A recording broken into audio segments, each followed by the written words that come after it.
We gonna need some caffeine for this video. Let's get some lights going on. This has been my new setup lately. Kind of weird.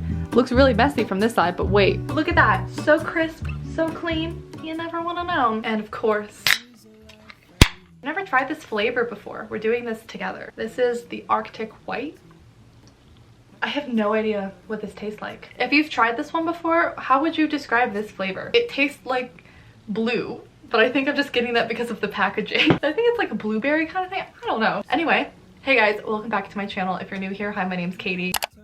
And clearly I'm very excited about today's video. I hope at least some of you guys are too. I've been wanting to make this for a really long time and the time is finally here. Today I'm going to be sharing some more details about my upcoming book. So I came prepared with some details to share with you, including the title and the synopsis of the book, and then I also put up on my Instagram stories a question box so you guys could ask me anything in particular that you wanted me to talk about today. So I think we'll get through my stuff first and then I'll end off the video with your questions. So if anyone happens to be new, hi, my name's Katie. I'm an indie author and a freelance editor. My novel, The Anti-Virginity Pact, came out in June of 2020. And the book that we're gonna be talking about today is a companion to this book. This book is a young adult contemporary novel. Every time I sit down to film, Max gets in the litter box just to scratch, just to make my life hard. And this will answer one of the most commonly asked questions. The book that we're talking about in this video is a companion to this book, but they both definitely act as standalones. So the main character of this book's name is Meredith and her best friend's name is Joanna. So the book that we're gonna be talking about today follows her best friend Joanna when she's in college. In addition to following different characters, they're also kind of different genres. This one is firmly young adult coming of age, whereas this new book is a new adult college romance novel. So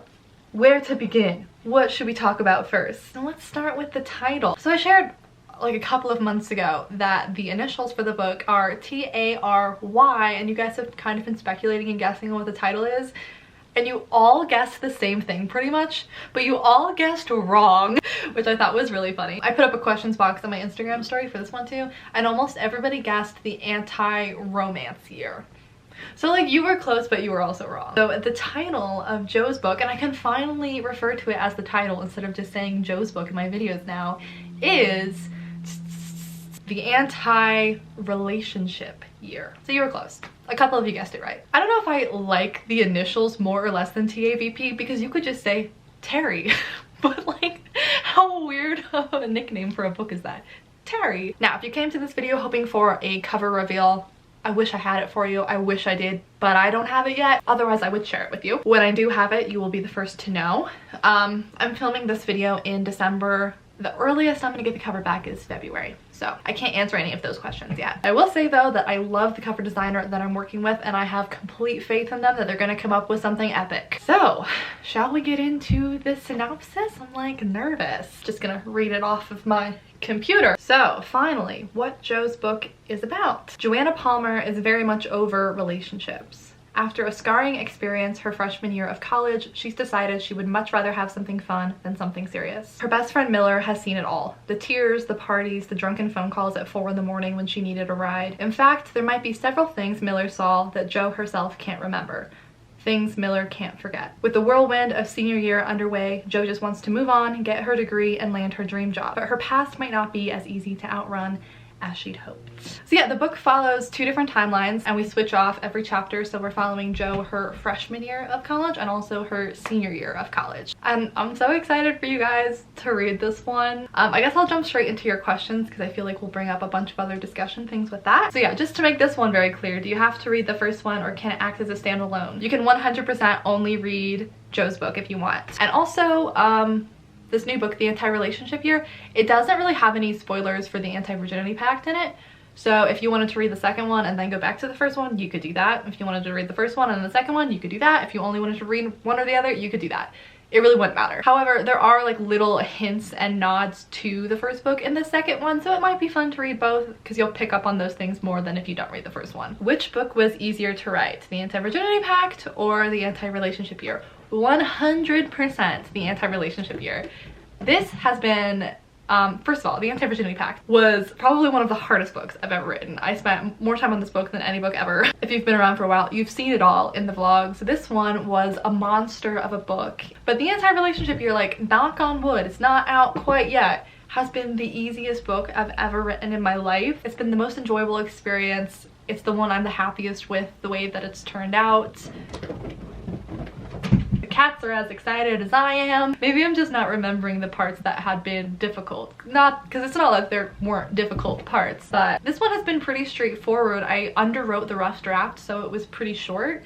And then I ended up just having to flesh things out and add things in. But pretty much nothing that I had originally changed. I just added to it or tweaked it. Whereas the Anti-Virginity Pact was like a full, like, I can't even tell you the amount of changes and just complete like overhaul that we did with this book. What were some of the challenges of writing this book that you didn't face in the first one? I think the most important one was just that I went into this book before I'd even written the first page, knowing I was going to publish it. So that just adds this kind of pressure in the back of your mind, knowing that people are going to read this, you're going to publish it. Like, there's this extra layer of pressure when you're writing the book. Whereas when I was writing this one, I had no plans for it, I had no expectations for it, I was just writing it for fun. So I did find myself getting a little bit in my head writing this book, more so than in the past. Also, this book is a lot more mature than the Anti-Virginity Pact, so I had to make some decisions for myself and what I was comfortable writing, how far I wanted to take things, and it was just a new experience, and I just had to kind of figure things out as I went. What inspired you to write a sequel? Super excited about this book. Thank you. I'm so excited that you're excited. I can't answer your question though.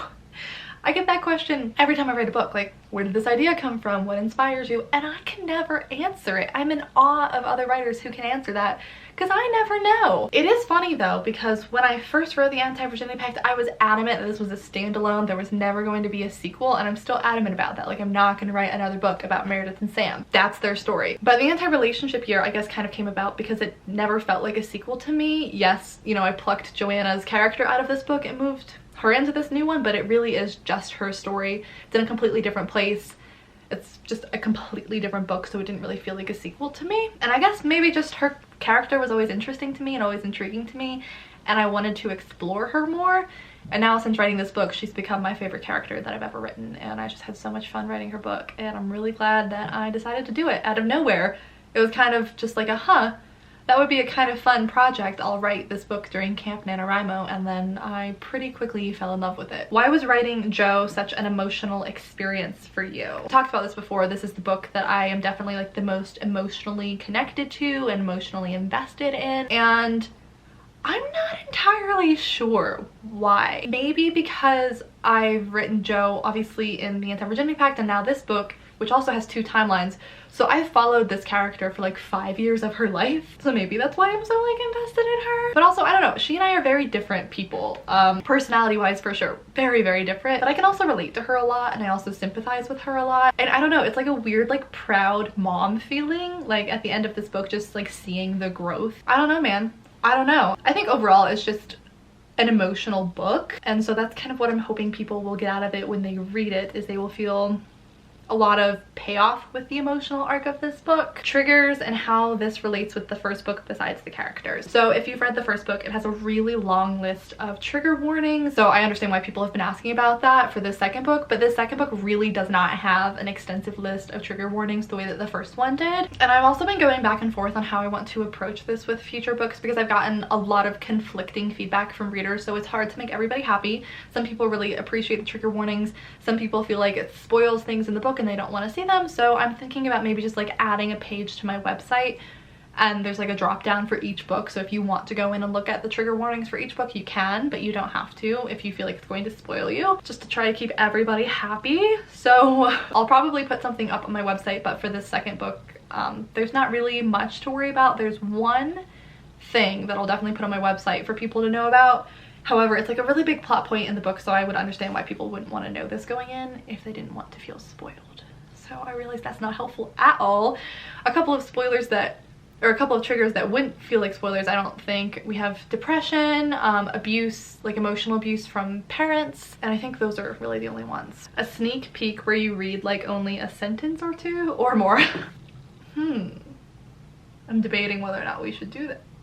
I could read you something. This is going to my editor next month, but I don't think the first line will change. The first line has stayed the same since the rough draft. The first line of the book is, Joanna Palmer started the night in the lap of a guy she didn't know. there's your sneak peek. So yeah, by the time I put up this video, I'm hopefully gonna have everything set up so you can go add the book to your to-read shelves on Goodreads if you want. I'd really appreciate it. I'm gonna have all of the pre-order links down below if you want to go pre-order the book. I know not everybody's into the pre-ordering thing, but it seriously helps out authors so much, especially indie authors. So if you wanted to pre-order this book, I would love you forever. I know a lot of you like to wait until I have signed copies available on my website before ordering the book. So just so you know, I'm not doing that with this book around release time. So if you want to get a physical copy of the book, don't hold your breath for the signed copies on my website. I'm not doing that this time around. However, I am planning on putting together a package of some bookmarks, one for book 1 and then a bookmark for Joe's book, and then a signed book plate, so you can order those off my website if you want to add those to the book. I'm like stalling saying this in the video because I don't know if this is going to change between the time that I'm filming this and the time that I'm posting this, but right now the release date that I have in my head is March 30th. Obviously by now, by the time that you're watching this, I have the pre-order links up, so whatever the date says for that pre-order link, that's what the official release date is, but I think it's March 30th. If it's something different, it'll be on the screen. But the book's coming out March 30th, 2021. Not that far away. I'm so excited. I'm so excited. I hope you guys will give the book a chance. I hope you love Joe as much as I do. I'm trying to think if there's anything else I can tell you about the book while we're here. I've said this in a video before. This is my favorite romance that I've ever written. This is my favorite love interest I've ever written. I love him, and I've been very pleased that all of my beta readers have loved him too. So yeah, if you've read the first book and you have like expectations coming out of this one, I think the Anti-Relationship Year also explores some dark themes, and some of them tie back to this first book. But in comparison, I would consider Joe's book to be more lighthearted and more romance-centered, but it also still kind of has those coming-of-age undertones as Joe is navigating her college experience, and we get to see how different she is from her freshman year to her senior year, and it's an interesting ride for sure. So anyway, I hope you guys are doing well. I would love to hear from you down below in the comments. I think this video is already getting long, so thanks for watching. I can't wait for you guys to read Joe's story. I have all of those links down below in the description if you want to check them out, and I think I'll just see you guys in my next video very soon. Bye. So hit me.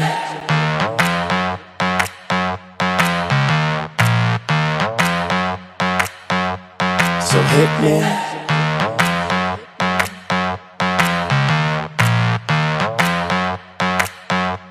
So hit me.